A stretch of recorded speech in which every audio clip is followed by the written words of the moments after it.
Yessica, this one's for you. Yeah. What was it like training with JM or having JM coach your bench press? And what was the biggest technique change after? That was fucking funny.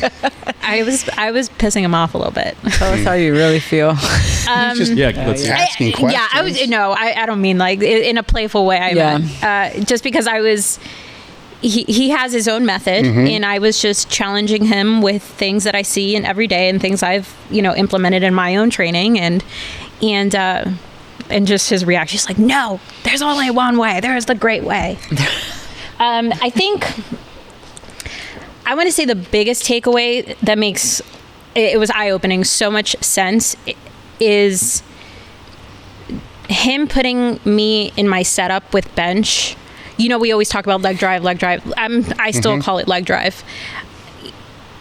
We always say, okay, when the bar is descending, keep that leg drive. But then it's like, oh, you can do 90%, but when you're pressing, go 100, 110%. To me, there's still that 10%, 20% instability. And we have to create stability like with our form. So you have to keep that tension. So I think creating that tension 100% the whole entire time, not just 80% and then 100%. Does that make sense? Yeah. So that was the biggest takeaway for me with that, because I did that. You can see my leg drive even harder when I press the bar, and I see that in a lot of lifters. They either let it fall in relax, and everything's just internal, and then they just use momentum to kind of press it.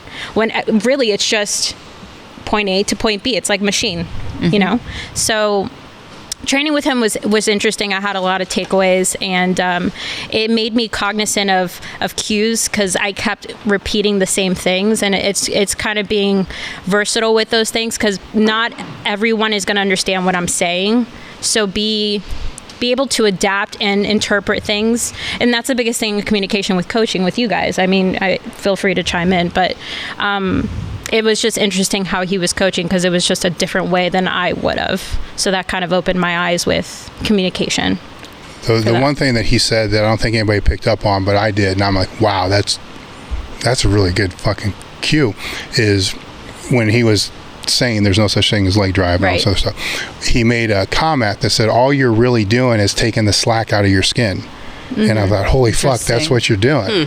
You're on that bench, then you drive your legs back, and that pulls the slack out of your skin. It doesn't matter how lean you are, your skin still moves. Your skin doesn't get sucked in. Yeah. And that's really what you're doing. So I'm like, fuck, that's a really good cue, because you're trying to teach people, push back into the bench, push down into the bench, back down, whatever it is. Right. Take the slack out of your skin. Right. It's like, oh shit, I can do that. And he actually grabbed his forearm, and I'm like, fuck, that's... And I remembered, I was like, this is really good. I can use this, because it's really one of the hardest things to teach people. Yes. Is getting tight on the bench. It seems so simple, but it's the most exhausting thing. It is. I mean, when you do it right, it's terrible. So you're trying to explain this to somebody that hasn't really done it before, and they're like, this can't be right. This really sucks. Awful. I just want to bench. Well, it's kind of what you're doing. Yeah. This isn't in a machine press, and you can still do it on the machine press.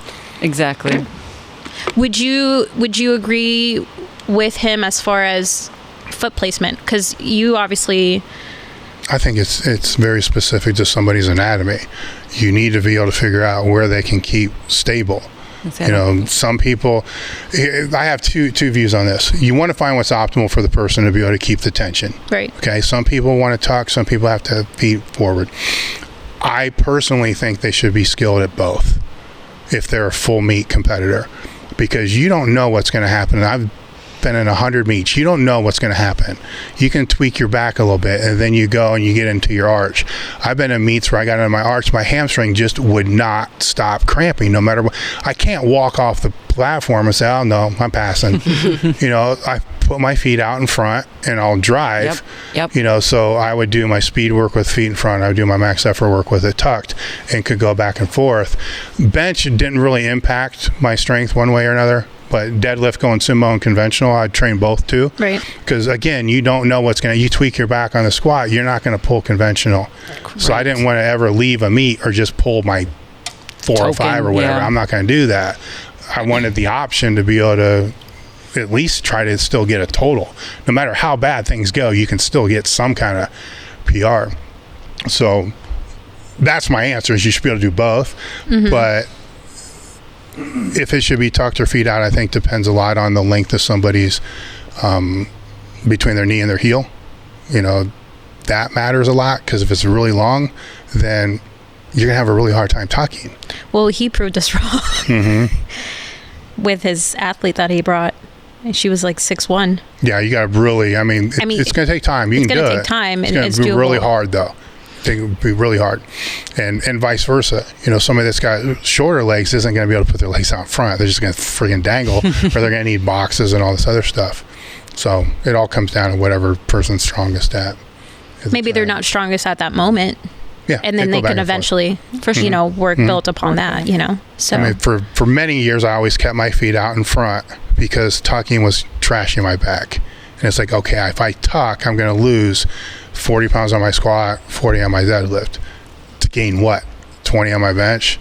Fuck it. I just keep them out front, lose the 10 or 15 off my bench, but squat 40 pounds more, pull 40 pounds more. Be a little more fresh. You got to look at it through a total. The lens of what's my total going to be. Right. And then it's okay if the bench is going to be a little under what you thought, unless you're doing a bench meet, or you just want to bench PR, and then you flip it, and go that way. Would you feel more pressure to pull bigger numbers if you didn't tuck your feet? No. Deadlift sucked. I didn't care. I'm the wrong person to ask. Deadlift was just a thing you did before you had to go to dinner.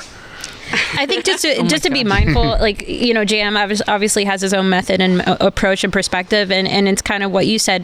Don't, just because something works for him and it's done well, you have to kind of just take away what find something. Yeah, you find something, but stay consistent and trust what works for you, and then make those little changes that you think that can improve. Don't change your whole method or whole approach. There's always a lot you can learn from a bench specialist, right, or a deadlift specialist, but you have to keep in mind that they're not total specialists. Exactly. So that lens has to be taken into consideration. Right.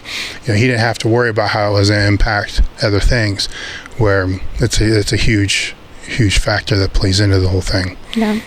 But that's the biggest thing that clicked for me, as far as creating that tension. Yeah.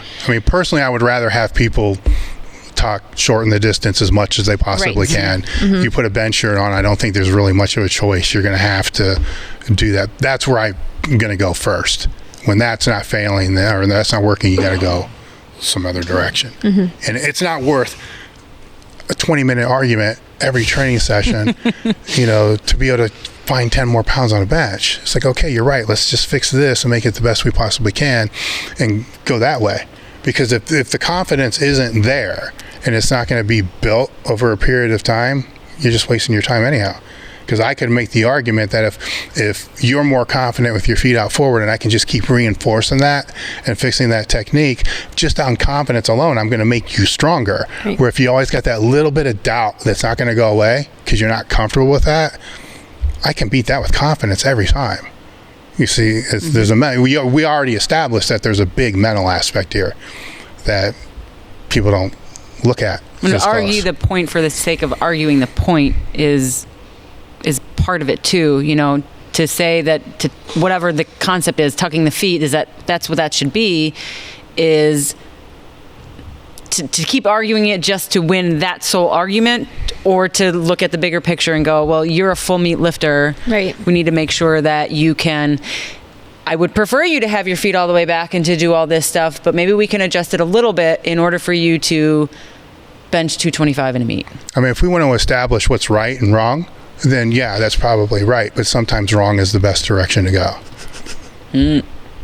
So what's wrong's more fun. You get bigger traps that way.